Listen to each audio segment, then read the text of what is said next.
మన లోకరక్షకుడైనటి యేసయ్య నామమున ఈ హోప్ టీవీ ఛానల్ వీక్షిస్తున్న ప్రేక్షకులందరికీ ప్రభు నామమున వందనాలు చెల్లిస్తున్నామండి. ఈ దినము చాలా ప్రాముఖ్యమైన దినము. మనము ఈ లోకంలో జీవిస్తున్నట్టు మనము యేసయ్య కొరకు మనం ఏం చేయాలి అనే శీర్షికలో నుంచి సంఘాన్ని ఎలా కాపాడాలి అనే అంశంలో నుంచి రెండో అంశము ప్రార్థన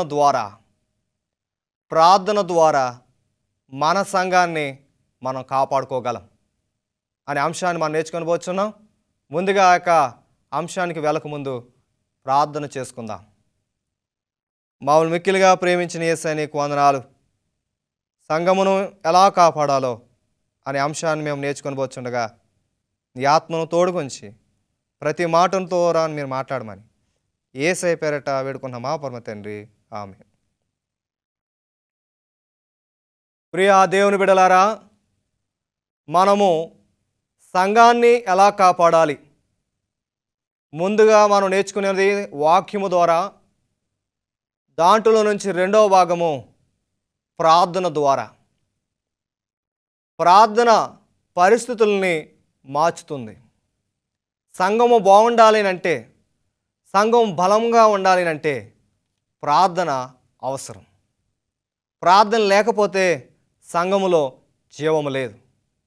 ప్రార్థన ద్వారా మనము సంఘాన్ని దినదినము అభివృద్ధి చేసుకోగలం.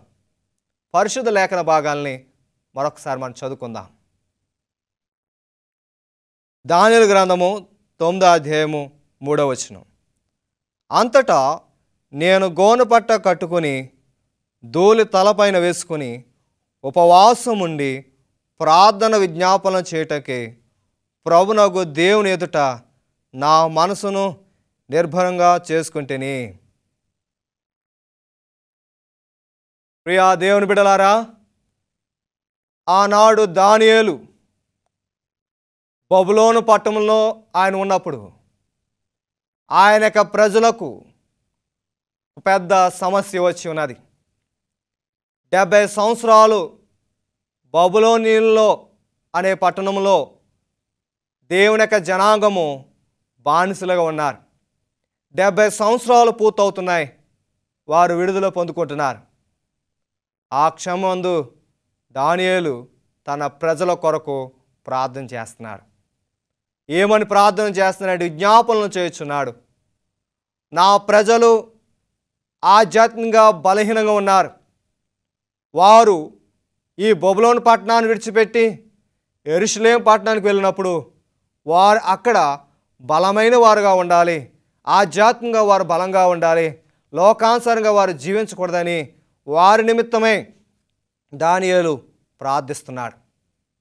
ఏమని ప్రార్థిస్తున్నాడో వాక్యం ద్వారా మనం చదువుకుందాం. దానియేలు గ్రంథము 10వ అధ్యాయము 18వ వచనంలో అతడు చేసిన ప్రార్థనకు దేవుడు సమాధానం ఇచ్చి ఉన్నాడు. అతడు మరలా నన్ను ముట్టి నన్ను బలపరిచి, నీవు బహుప్రియుడవు, భయపడకము. ప్రియా దేవుని బిడలారా, దానియేలు చేసిన ప్రార్థన దేవుడు ఆలకించి ఉన్నాడు. నీవు బహుప్రియుడవు, నీవు నాకు ఇష్టమైన వాడవు, కాబట్టి ఆ యెహోవా దేవుడు బలహీనంగా ఉన్నంటి దానియేలుని బలపరిచి ఉన్నాడు. ప్రియా సంఘమా, ప్రియా దేవుని బిడలారా, మన సంఘాలు కొన్ని పరిస్థితులను బట్టి, మన సంఘ విశ్వాసులు సంఘంలో వారి కుటుంబంలో ఉన్నంటి కొన్ని క్లిష్ట పరిస్థితులను బట్టి వారు బలహీనమవుతున్నారు.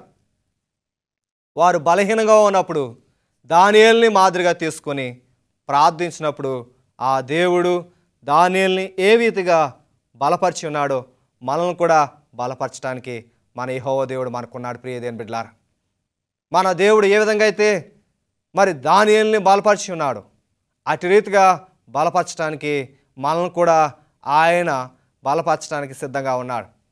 మనల్ని బలపరిచేవాడు ఆయనే. శక్తిహీనులకు బలాభివృద్ధి కలిగజేవాడు ఆయనే. మన సంఘాలు బలహీనంగా ఉన్నప్పుడు మనం ప్రార్థన ద్వారా వారిని దేవుని చెంతకి నడిపించాలి. ప్రార్థన ద్వారా వారిని ధైర్యపరచాలి. ఎలా ధైర్యపరచాలో తెలుసండి.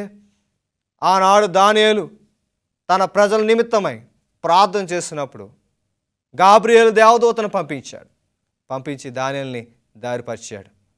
మన దేవుడు ధైర్యపరచడండి. మన కష్టాల్లో ఉన్నప్పుడు ఆయన ధైర్యపరచడా? మన ఆటంకాలు ఉన్నప్పుడు ఆయన ధైర్యపరచడా? ఇబ్బందుల్లో మనం సతమతపడుచున్నప్పుడు ఆయన నమ్ముకున్న వారిని ఆయన బలపరుస్తాడండి. విశ్వసించాలి, మనము వాటి యందు నమ్మకం ఉంచాలి. పరిశుద్ధ లేఖన భాగాలు మనం చూద్దాం. బలహీనంగా ఉన్నప్పుడు దేవుని ప్రజలు ఏ ఆయుధాన్ని వాడారో వాక్యం ద్వారా మనం నేర్చుకుందాం. కీర్తనల గ్రంథము 27వ అధ్యాయము 14వ వచనంలో ఆయన కోసం కనిపెట్టుల వారి కోసము ఆయన ఇస్తున్న వాగ్దానం. ప్రార్థన కోసం కనిపెట్టిన వారు, యెహోవా కొరకు కనిపెట్టుకుని ఉండుము, ధైర్యం తెచ్చుకొనుము, నీ హృదయము నుంచుకొనుము, యెహోవా కొరకు కనిపెట్టుకుని ఉండుము. యెహోవా దేవుని కోసము నీవు కనిపెట్టినప్పుడు, దేవాతి దేవుని కోసం నువ్వు కనిపెట్టినప్పుడు ఆయన నీ పక్షాన ఉంటాడు. ఎవరైతే ఆయన కోసం కనిపెడతారో వారిని ఆయన బలపరుస్తాడు. ఏదో సంఘాల్లో బలహీనతలు ఎదురవుతుంటాయి. అప్పుడు ఎవరైతే దేవుని కోసం కనిపెడతారో వారి పక్షాన ఆ యెహోవా దేవుడు ఉండి వారిని ధైర్యపరుస్తూ ఉంటారు. ప్రార్థన ద్వారా ఆయనని కనిపెట్టేలా చేస్తుంది. ఈరోజు మనము ఎక్కడికైనా వెళ్ళాలంటే పలానా దాన్ని మనం చూసుకుని వెళ్తుంటాం. పలానా బస్సు కోసం కనిపెడుతూ ఉంటాం. పలానా బస్ స్టేషన్కి వెళ్ళి ఆ బస్సు కోసం కనిపెడుతూ ఉంటాం. అలాగే మన సంఘాలు బలంగా ఉండాలి అంటే మనం కూడా ప్రార్థన కొరకు కనిపెట్టుకుంటూ ఉండాలి. ఆయన కోసం కనిపెట్టుకుని ఉంటే ఆయన మనల్ని రక్షిస్తాడు. దేవునికి వాక్యంలో ఎందరైతే కనిపెట్టుకుని ఉంటారో వారికి ధైర్యాన్ని ఇస్తానంటున్నాడు. మరొక వాక్యం ఈ విధంగా సెలవిస్తుంది. ప్రియదేవుని బిడ్డలారా, ఆ వాక్యాన్ని మనం చదువుకుందాం. లోకా సువార్త 22వ అధ్యాయము 46వ వచనం. మీరెందుకు నిద్రించుచున్నారు? శోధనలో ప్రవేశింపకుండానట్లు లేచి ప్రార్థన చేయడని వారితో చెప్పాను. అవును ప్రియ దేవుని బిడ్డలారా, దేవుని వాక్యం ఇలాగ సెలవిస్తుంది. మన దేవుడు మనల్ని విడిచిపెట్టేవాడు కాదు. మనల్ని ఆశ్రయించేవాడు, మనల్ని కాపాడేవాడు. ఆయన అంటున్న మాట, ఆనాడు శిష్యులకి చెప్తున్న మాట, మీరు శోధనలో ప్రవేశింపకున్నట్లు మెలకుగా ఉండి ప్రార్థన చేయమన్నారు. మనము, మన కుటుంబాలు, మన సంఘము ఒకవేళ శోధనలో ప్రవేశిస్తుంటే మనము ఎల్లప్పుడూ కనిపెట్టుకుని ప్రార్థన చేయాలి. యేసుక్రీస్తు ప్రభువు ఈ మాట చెప్పినప్పుడు శిష్యులు దాన్ని కాస్త అజాగ్రత్తగా పెట్టుకుని ఉన్నారు. చేద్దాంలే అన్న ఆలోచనలో ఉన్నారు. యేసుక్రీస్తు ప్రభువు చెప్పిన వారి మాటను పక్కన పెట్టేశారు. యేసుక్రీస్తు ప్రభువు వారు చనిపోయిన అనంతరము, పునరుద్ధానం చెందిన తర్వాత, ఆయన పరలోకానికి ఎత్తబడిన తర్వాత ఇవన్నీ వారు అవగాహన చేసుకొని వారు అనుదిన జీవితంలో మరి ప్రార్థన చేయటం మొదలుపెట్టారు. ఆది సంఘ కాలంలో అపోస్తుల కార్యాలు మనం చదివినప్పుడు 120 మంది ఆ మేడగదిలో ప్రార్థన జీవితాన్ని, అనుభవాల్ని వాళ్ళు పొందుకున్నారు. ప్రార్థన జీవితాన్ని వారు కొనసాగించారు. ఎలాంటి ప్రార్థన జీవితమో తెలుసండి? దేవుని ఒక్కరకు వారి జీవితాలను సమర్పించుకున్నారు. పరిశుద్ధ లేఖన భాగం ఈ విధంగా సెలవిస్తుంది. లోకా సువార్త 20వ అధ్యాయము 45-47 వచనంలో ఈ మాటను మనం చూస్తున్నాం. అనేక మార్లు సాతానుడు ప్రార్థన చేస్తున్న వారిని ఇబ్బంది పెట్టిస్తున్నాడు. అయితే విశ్వాసులుగా ఉన్నట్టు వారు ప్రార్థన ద్వారా నడిపించబడ్డారు. ప్రార్థనను వారు మాదిరిగా తీసుకున్నారు. ప్రార్థన అనుభవాన్ని కలిగి వారు జీవించారు. ప్రియ దేవుని బిడ్డలారా, మనం ఎలాంటి ప్రార్థన జీవితాన్ని మనం జీవిస్తున్నాం? లోకా సువార్త 21వ అధ్యాయంలో ఈ మాట మరొకసారి మనం చదువుకుందాం. లోకా సువార్త 21వ అధ్యాయము 36వ వచనంలో, కాబట్టి మీరు జరగబోయే వీటినెల్లను తప్పించుకుని మనిషి కుమారు ఎదుట నిలబడుటకు శక్తిగల వారగునట్లు ఎల్లప్పుడూ ప్రార్థన చేయొచ్చు మెలకువగా ఉండుడని చెప్పాను. ప్రభువైన యేసుక్రీస్తు ప్రభువారు చెప్తున్న మాట, ఎల్లప్పుడూ ఆయన కోసం మీరు కనిపెట్టుకుని ఉండండి. ప్రార్థన ద్వారా శక్తి గలవారే ఆయన్ని మీరు చూస్తారు. ఆయన ఒకవేళ రెండోసారి వచ్చినప్పుడు ఎందరైతే ప్రార్థన జీవితాన్ని జీవిస్తున్నారో ఆ ప్రార్థన జీవితాన్ని జీవిస్తున్నట్టు వారు ఆయన రెండోసారి వచ్చినప్పుడు తప్పకుండా శక్తి కలిగి చూస్తారు, శక్తిమంతులై చూస్తారు, బలహీనులుగా ఉండరు. దేవుని కార్యాలు చూడాలి అంటే ప్రార్థన ద్వారా. చాలామంది జీవితంలో కార్యాలు జరగట్లేదు, మాకు ఎప్పుడు అన్యాయాలే జరుగుతున్నాయని బాధపడుతూ ఉంటారు. అయితే ఇక్కడ వాక్యం మనం చదువుకున్నాం. ఈ వాక్యంలో మనం చూసినప్పుడు ఎందరైతే ఆయన కోసం కనిపెడుతున్నారో కనిపెట్టుకున్న ప్రతి ఒక్కరూ శక్తిమంతులై ఆ యేసయ్యను చూస్తారు, శక్తిమంతులై యేసయ్యను చూడగలరు. దానియేలు శక్తిమంతుడై జరగబోయే విషయాలను చూశారు. ఆ యొక్క మహారుద్ధుడు అని పిలువబడుతున్నట్టు ఆ యెహోవా దేవుణ్ణి దానియేలు చూడగలిగాడు. ప్రియ దేవుని బిడ్డలారా, మనము చూడాలని అంటే మన జీవితంలో కూడా దానియేలు మాదిరి మనం జీవించాలి. దినములో మనం చూసినప్పుడు, ఈ రోజుల్లో మనం చూసినప్పుడు దినములు ఎంతో భయంకరంగా ఉన్నాయి. శ్రమలు ఎదురవుతున్నాయి, కష్టాలు ఎదురవుతున్నాయి, హింసలతో మానవులు సతమతపడుతున్నారు. ఇలాంటి జీవితాన్ని మనం జీవిస్తున్నప్పుడు ప్రియమంటి వాళ్ళారా, ప్రార్థన అనే ఆయుధాన్ని మనం వాడాలి. క్రైస్తవ సంఘం బలపడాలంటే, క్రైస్తవ సంఘంలో మనం బలంగా ఉండాలంటే, క్రైస్తవ సంఘం కూలిపోకుండా అది బలంగా ఎత్తపడాలి అంటే అది ప్రార్థన ద్వారా సంఘాన్ని బలపరుచుకోగలం. ప్రార్థన ద్వారా మన జీవితాల్ని బాగు చేసుకోగలం. మన బ్రతుకుల్ని, మన మురుకు జీవితాన్ని కూడా మనం ప్రార్థన ద్వారా శుద్ధి చేసుకోగలం.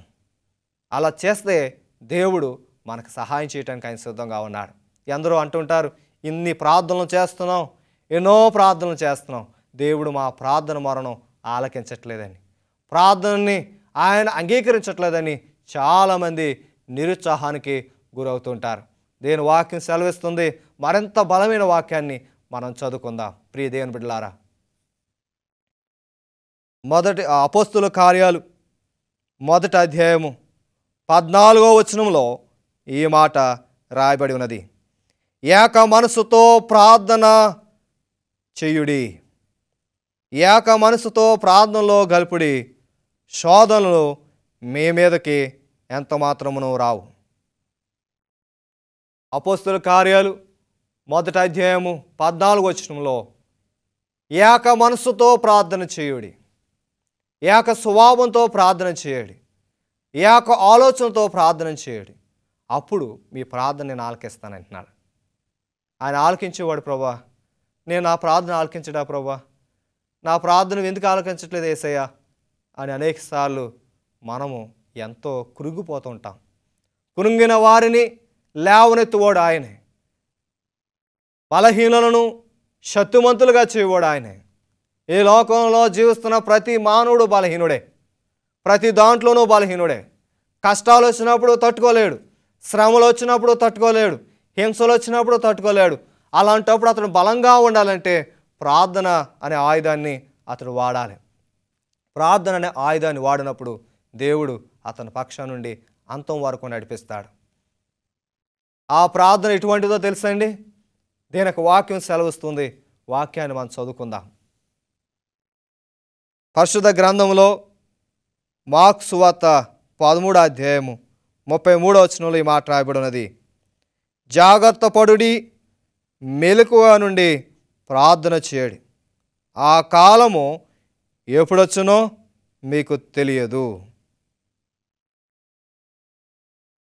ప్రియా దేవుని బిడ్డలారా, మెలకువగా ఉండమని దేవుని వాక్యం హెచ్చరిస్తుంది. దేని విషయంలో మనము మెలకువగా ఉండాలి, దేని పట్ల మనం మెలకువ కలిగి జీవించాలి, ఎలాంటి దాని పట్ల మనం మెలకువగా ఉండాలి, దేనికోసమో మెలకువగా ఉండి ప్రార్థన చేయమంటున్నాడు. ఆయన కాలము ఎప్పుడు వచ్చునో ఎవరికి తెలియదు. ఆయన కాలం అంటే ఆయన రెండోసారి ఎప్పుడు వస్తారో ఎవరికి తెలియదు. మరి ఎప్పుడునో తెలియదు కాబట్టి మనం ఏం చేయాలి? మెలకువగా ఉండి ప్రార్థన చేయాలి. మెలకువగా ఉండి ప్రార్థన చేసినప్పుడు దేవుడు మా ప్రార్థన ఆలకిస్తాడు. ఆయన ప్రేమించేవంటి వాడు. పౌలు గారు అంటున్నారు, ఆ ప్రార్థన అనుభవంతో పలుకుతున్న మాట, నేను నా యొక్క క్రీస్తు కొరకే జీవిస్తాను, చావైనా యేసు కొరకే నేను జీవిస్తాను, కష్టాలైన యేసు కొరకు నేను జీవిస్తానని పౌలు గారు అంటున్నారు. దినదినము నేను కృంగిపోతున్నాను, దినదినము నేను చనిపోవచ్చున్నాను, యేసు క్రీస్తు కృపను బట్టి నేను జీవించుచున్నాను అని పౌలు గారు అంటున్నారు. అనేక సందర్భాల్లో పలుకుతున్న మాట, నేను జీవించేది దేవుని యొక్క కృపను బట్టే, ఆయన కృప లేనిదే నేను జీవించలేను అని అంటున్నాడు. ఎందుకంటున్నాడు? ఎల్లప్పుడూ ఆయన మెలకుగా ఉండి ప్రార్థన చేస్తున్నాడు, మెలకుగా ఉండి ప్రార్థనలో ఎక్కువేస్తున్నాడు, మెలకుగా ఉండి దేవునికి మొరపెట్టుచున్నాడు. ఆ అనుభవంతో అతను అంటున్న మాట, నేను ఎల్లప్పుడూ దేవునికి ప్రార్థించుచున్నాను, ఆయన కృపను బట్టి నేను జీవిస్తున్నాను. మన సంఘాలు బలంగా ఉండాలంటే, శక్తివంతులుగా ఉండాలంటే మనం ప్రార్థన అనుభవాన్ని కలిగి జీవించాలి. ప్రార్థన మనల్ని రక్షణలోకి నడిపిస్తుంది. ప్రార్థన లేకపోతే మనం ఈ లోకంలో జీవించలేం. ప్రభువైన యేసుక్రీస్తు ప్రభువారు అనేక సార్లు శిష్యులకి బోధిస్తున్నారు, మీరు అంత్యకాల దినంలో జీవిస్తున్నారు, మనిషి కుమారుడు పాపులకు దుర్మార్గులకు అప్పగింపబడే దినము వస్తున్నది, కాబట్టి మీరు నా కోసము నా తండ్రి యొక్క చిత్తము కోసము ప్రార్థించమని యేసుక్రీస్తు ప్రభువు అడుగుతున్నప్పుడు, శిష్యులకు చెప్తున్నప్పుడు, అందులో పేతురు కాస్త ఆలోచించకుండా, కాస్త గ్రహించకుండా ఏమన్నాడంటే, అది నీకు దూరమవునుగాక అని యేసయ్యని అన్నాడు. అప్పుడు అన్నారు, యేసుక్రీస్తు ప్రభువు అన్నారు, సాతానా నా యొద్ద నుండి నువ్వు తొలగిపోమని. ఎందుకన్నారు యేసయ్య? ఆ ప్రార్థన జీవితానికి వారెవరూ ఆసక్తి చూపించలేకపోతున్నారు. వాక్యం చదువుకుందాం ప్రియ దేవుని బిడ్డలారా. పరిశుద్ధ గ్రంథంలో ఉన్న వాక్యాన్ని మనం పరిశీలన చేద్దాం. అపోస్తలుల కార్యాలు 27వ అధ్యాయము 9-10 వచనాల్లో అపోస్తలుడైన పౌలు గారు ఒక ప్రయాణం చేస్తున్నారు. అప్పుడు పౌలు, అయ్యలారా, ఈ ప్రయాణం వలన సరుకులను వాడలను మాత్రమే కాక మన ప్రాణములకు కూడా హానియు బహు నష్టము కలుగునట్లుగా నాకు తోచుచున్నదని చెప్పి వారిని హెచ్చరించెను. అపోస్తలుడైన పౌలు గారు ఆయనతో పాటు కొంతమంది పనివారును నావికులను తీసుకుని, వాడ నడిపే నావికుడిని తీసుకుని వాడ మీద వారు ప్రయాణం చేస్తున్నారు. పలానా చోట ఆయన ఉపవాస ప్రార్థనలు ముగించుకొని ఇంకో ప్రాంతానికి వెళ్ళటానికి వారు సిద్ధపడుతున్నారు. అప్పుడు పౌలు గారికి ఆ ప్రార్థన అనుభవం బట్టి చెప్తున్న మాట, ఈరోజు మనం వెళ్లకుండా ఉంటే మంచిది, ఈ రోజుకి మనం ఆగిపోదాము అని తన తోటి వారికి, తన నావికుడు వాడ నడిపేంటి నావికుడుకు ఇంకా కొంతమందికి ఆయన చెప్తున్నప్పుడు, మనకి బహు నష్టం కలుగుతున్నది, మన ప్రాణంకు నష్టమే, మనం తెచ్చుకున్న సరుకులకు నష్టమే, మనం ఉంటున్న వాడకు కూడా నష్టమే అని చెప్తున్నప్పుడు, అపోస్తలుడైన పౌలు గారి ద్వారా మనకు నేర్పుతున్న ప్రాముఖ్యమైన అంశం, పౌలు గారు ఒక ప్రాంతానికి వెళ్ళాలని ఆసక్తి చూపినప్పుడు దేవుడు అతనికి తలంపులు ఇచ్చి ఉన్నాడు. ఆ తలంపులు ఎటువంటివి అంటే, వెళ్ళొద్దు, ఆ ప్రయాణము చెయ్యొద్దు, ఆ ప్రయాణం వల్ల మీకు బహు నష్టము కలుగుతున్నదని ఒక తలంపు అతని మనసుకి కలిగి ఉన్నది. ప్రార్థన ద్వారా దేవుడు మనకు తలంపులు చూపిస్తుంటాడు. ప్రార్థన చేసే వారి జీవితంలో ఏది తప్పో ఏది కరెక్టో ప్రతిదీని ఆ ప్రార్థన నేర్పిస్తుంది. సంఘంలో జీవిస్తున్న ప్రతి సభ్యులు ప్రార్థన అనుభవం కలిగి జీవిస్తే సరైన మార్గాలని వారు చూడగలరు, సరైన మార్గాలు వారి జీవితంలో ఎదుర్కోగలరు, కష్టాలు ఎదుర్కోగలరు వారు ప్రార్థన జీవితాన్ని కొనసాగిస్తే. ప్రార్థన అనుభవం ప్రతి జీవితాన్ని మార్చుతుంది, ఎలా జీవించాలో అది నేర్పిస్తుంది. పౌలు గారు అనుచరులు అపోస్తలుడైన పౌలు గారు చెప్పినప్పుడు వారు వినలేదు, వినకపోవటం వల్ల వారి ప్రయాణంలో చాలా కష్టాలు ఎదుర్కొన్నారు. వాడ పగిలిపోయింది, వారు సరుకులు ఎన్నో పడేశారు, అయినప్పటికీ పెద్ద వీచే గాలి వచ్చింది, చాలా భయంకరమైన గాలి వచ్చినప్పుడు వారు ఎక్కడ మరి ఎలాలో మార్గం తెలియట్లేదు. ఆ గాలి తట్టుకోలేక పౌలు గారు అంటున్నారు, మీ సామాన్లన్నీ ఇసిరేయమని చెప్పినప్పుడు అక్కడ నావికుడు చెప్పాడు, వీళ్ళందరూ చెప్పినప్పుడు కూడా ఆ గాలి ఎంత మాత్రం ఆగలేదు, వాడ పగిలిపోయి ఉన్నది, వారు శ్రమలు ఎదుర్కొన్నారు. పౌలు గారు అంటున్నారు, నేను చెప్పినప్పుడు దేవుడు నాతో మాట్లాడి ఉన్నాడు, కనుక ఇప్పటి నుంచి మీరు గ్రహించండి. ఆ వాడ పగిలిపోయినప్పుడు వారు ఒక దీవి దగ్గరికి వెళ్ళారు. అక్కడ పౌలు గారు ఆయన యొక్క తోటి వారికి చెప్పిన శుభవార్త ఏంటంటే, ప్రార్థన తలంపులను నేర్పిస్తుంది, తలంపులను చూపిస్తుంది. ఎటువంటి తలంపులు కలిగి జీవించాలో ప్రార్థన అనుభవం ద్వారా మనం నేర్చుకోగలం.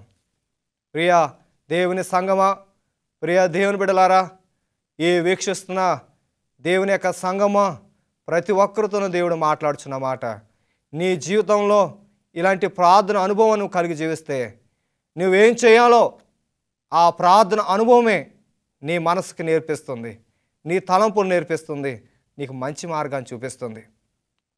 గమనించండి ప్రియా తోటి విశ్వాసులారా, దేవుని బిడ్డలారా, మనం ఎలాంటి జీవితాలను మనం జీవిస్తున్నాం?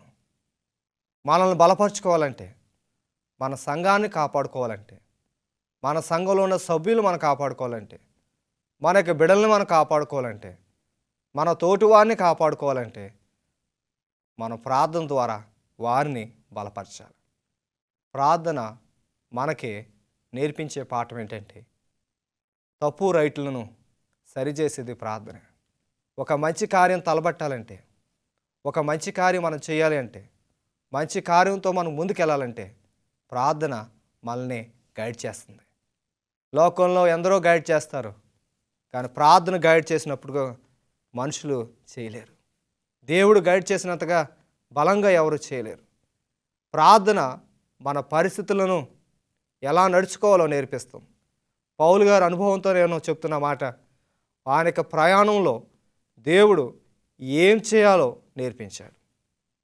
మనం నమ్ముదాం, మనం విశ్వసిద్దాం, యేసయ్య చెప్పిన మాటల్ని మనం గ్రహిద్దాం.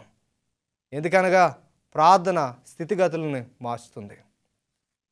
నీవు జీవిస్తున్నావా? ఎలాంటి జీవితాన్ని జీవిస్తున్నావా? మంచిదా చెడ్డదా? అది ఎలాంటి బ్రతుకునైనా సరే ఈ యొక్క ప్రార్థన నేర్పిస్తుంది. సంఘం బాగుండాలంటే, సంఘ పరిస్థితులు బాగుండాలంటే, సంఘ అడుగుజాడుల్లో మనం నడవాలంటే, సంఘముతో దేవునితో ఏకీపించాలంటే ప్రార్థనే మనకు అవసరం. అవసరాలను బట్టి సంఘంలో ప్రార్థన అనుదినము వాడుతూ ఉండాలి. సంఘం అభివృద్ధి చెందాలంటే ప్రార్థన జీవితం కావాలి. ఎక్కువ ప్రసంగము కంటే, గంటల గంటలు ప్రసంగించుట కంటే ప్రార్థన ద్వారా సంఘాన్ని మనము కట్టుకోగలం. సంఘాన్ని బలంగా కట్టుకోవాలంటే ప్రార్థనే, ఇంకా వేరేదంటూ లేదు. అదే మన సంఘాన్ని పైకి బలమైన శక్తి కలిగిన సంఘంగా ఉంచుతుంది. ఒకవేళ మీ సంఘాలు బలహీనంగా ఉన్నట్లయితే, మీ జీవితాలు బలహీనంగా ఉన్నట్లయితే ప్రార్థనను మీ ద్వారా మీ కుటుంబాలని బలపరచుకోండి. అటు రీతిగా ఉంటకు దేవుని యొక్క కాపుదల మనకు తోడై ఉండును గాక. ఆమేన్.